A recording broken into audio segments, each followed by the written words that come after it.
All right, guys, we're going to get right into this interview here with Donald Trump. So he officially has his lowest approval rating within the first 100 days of since 80 years of any presidential term, guys. So the first 100 days, lowest approval rating. Americans are fed up with Donald Trump. They are pissed. And, you know, a lot of the stuff that he marketed himself on with this election, he hasn't really been able to accomplish, especially the situation in Europe, right? The Ukraine, Russia situation, which he said he was going to be able to do or have at least a ceasefire within the first week of his administration, or even before he got elected. That's what he said verbatim, right? And he can't even get a one-day ceasefire for Easter, right? Putin's not willing to chill on Easter for a day. So let's get right to this interview, man. He gets frustrated with this guy. I'm gonna just be honest with you guys. This one's actually kind of funny. Let's get into it. I want to turn. I was just in Rome, and to that moving photograph of you and President Zelensky sitting in St. Peter's Basilica talking peace. It went around the world. Sure. Take us into that moment. Well, look, the Ukraine is a very serious, very tough situation. And this is Biden's war. This is not my war, but I want to see if I can solve it because probably close to 5,000 young soldiers a week are being killed, Russian and Ukrainian. We also spend a tremendous amount of money in Ukraine, and Europe should be spending much more than us. They're not. They're spending much less. It's been badly handled by the Biden administration. It's been badly handled all the way around, the way around. That moment. The moment was a moment of solace, in a sense, because tremendous numbers of people are dying. A lot of his people are dying. They're being killed. And I feel very badly about it. I feel very badly about it. That's a war that would have never happened if I were president. And it didn't happen for 4 years. It was never even a thought of it happening. It does feel like something's happening after that meeting with Zelensky in St. Peter's. You posted this on social media. There was no reason for Putin to be shooting missiles into civilian areas and cities and towns over the last few days. It makes me think that maybe... Well, that was part of my post, but you're right. That was a part of a post. And it says, it makes me think that maybe he doesn't want to stop the war. He's just tapping me along. Yeah, that's possible. Sure. He might be... He could be tapping me along a little bit. I would say that he would like to stop the war. I think that if it weren't for me, I think he'd want to take over the whole country, personally. I always felt. So when I left, there wasn't even a chance that this would happen. When Biden got involved, I won't say whether or not he handled it properly, but obviously it wasn't good because the war started. Putin went in, the war started. I believe that Putin wanted to get all of Ukraine once he went in. And I think part of the reason he went in, he saw what happened in Afghanistan, how incompetently Milley and all these guys handled that. It was one of the greatest embarrassments of our lifetimes, but maybe in the history of our country. Okay. So Putin went in. I think Putin wanted all of Ukraine. Right. I think if I didn't win the election, he would have gotten all of Ukraine. I think he would have taken all of Ukraine. I think his first choice...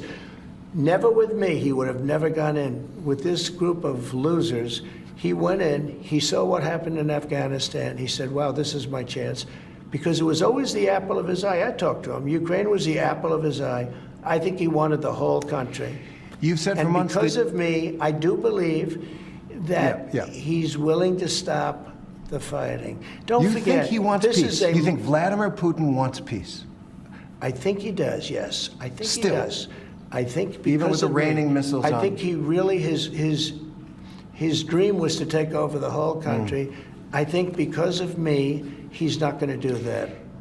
Do you trust him? Do you trust him? I don't trust you. I don't trust a lot of people. I don't trust you. Look at you. You come in all shooting for bear. You're so happy to do the interview. I am and happy. Then you start hitting me with fake questions. You start telling me that a guy whose hand is covered with a tattoo doesn't have the tattoo. You know. All right. I mean, you're being dishonest. No, I'm not. Let me no, just I am not. Do I trust? I don't trust a lot of people, but I do think this. I think that let's say he respects me.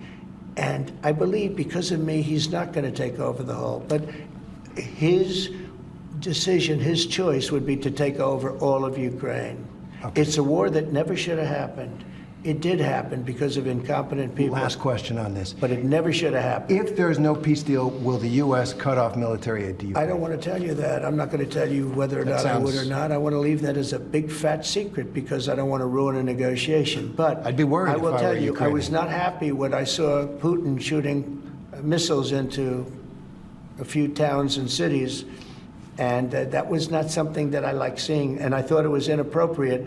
But I think the whole war is inappropriate. Okay. Again, it's a war that shouldn't have happened. This is a war that if the election weren't rigged, and it was totally rigged, the 2020 election, if it weren't rigged, you wouldn't have that. You wouldn't have had the embarrassment of Afghanistan. You wouldn't have October 7th with Israel.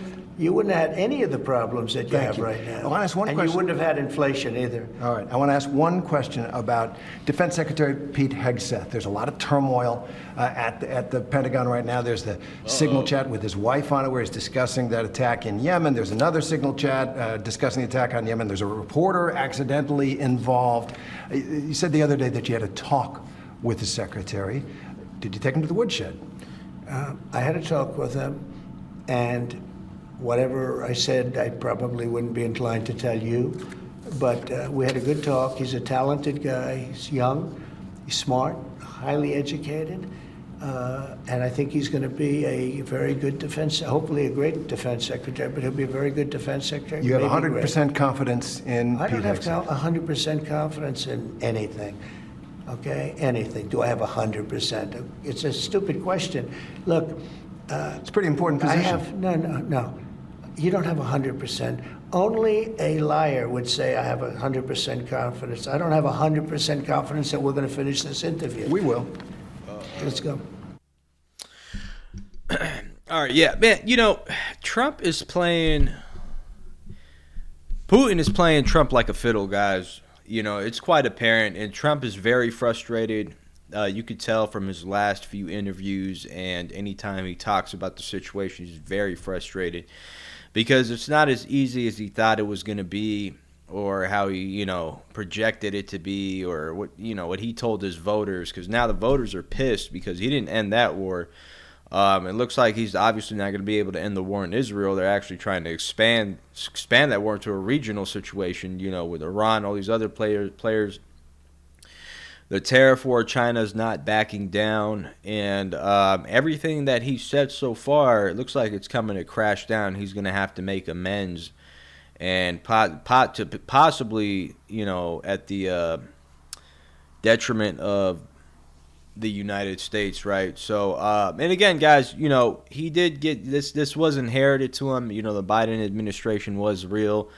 They really fucked a lot of things up, but again, it looks like, nothing that he said he was going to do has come to fruition yet. So it's been pretty, that's why I think the approval rating is so low, because you had these voters that said, hey, we'll give him a shot, that were kind of in between, because it seems like he's, he might be able to, like, what do we got to lose? The inflation, the, economy's trash, the wars all over the world.